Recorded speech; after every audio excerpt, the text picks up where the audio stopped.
Welcome to Bright Minds. I am the Seeker. I seek the truth about reality. In the last video, Sources of Justification and Knowledge, we attempted to discover justification and some of its sources. We saw how important justification was, and that it was crucial for knowledge, for it can turn true beliefs into knowledge, and in the same time, tell us how certain we are that a belief is true. In this video, let's go a bit deeper into justification. Knowledge is justified true belief. Justification is often based on prior knowledge or belief, which in turn has to be justified. Can you see where I'm going with this? If each justification has to be itself justified, can anything at all be justified, and thus become knowledge? We can think of three cases of justification.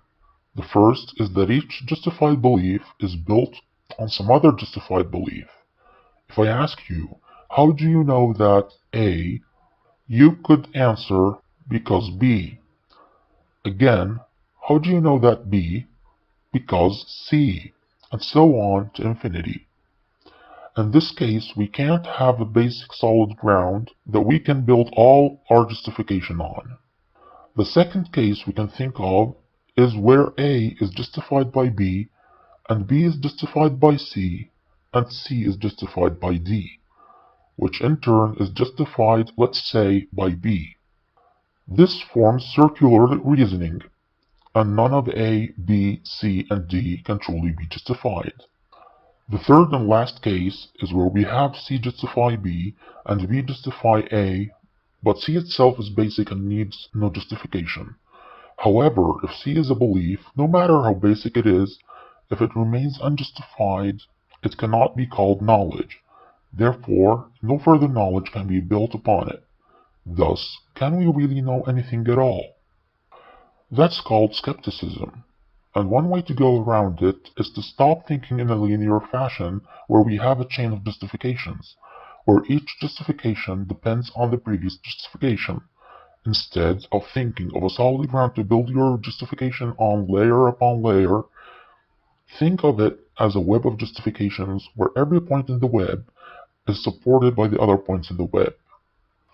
If the beliefs one holds are all coherent, we can say that this specific belief X is justified because it fits well with the other beliefs in a coherent picture. However, this is not an answer that would completely refute skepticism, since we can conceive of a group of delusional beliefs that are all internally coherent and supporting each other, but none of them is true. That's kind of similar to a work of fiction where all parts of it are internally coherent and support each other, yet the entire picture is just fiction. Another way one can go around it is to say that beliefs are not always based on other beliefs, but basic beliefs are based on experiences, like perceptual experiences, where the experience of seeing an apple, for example, justifies believing that there is an apple in the external world, or as I call it, objective reality. However, the possibility remains that one is having a delusional experience, a hallucination, and thus one cannot know with absolute certainty, based on the experience of seeing an apple, that there is actually an apple in the external world. So the question remains, can we know anything at all? Let's make it a bit worse. Let's doubt everything that can be doubted. My senses have deceived me in the past, so it's plausible that they are deceiving me now. While I experience seeing that apple, for example, it could be a hallucination, a delusion. I've thought that I was awake before, while in fact I was dreaming. So, I could be dreaming it all, and nothing in the external world is real. You must be thinking, but wait, we can at least know that 1 plus 1 equals 2, can't we? In other words, it appears that we can know mathematical facts with certainty. However, I could be doing math wrong without realizing it. Or something outside my mind could be deceiving my mind and making me think that I am adding 1 and 1 correctly, resulting in 2, while in reality, even that is doubtable. What then can I know?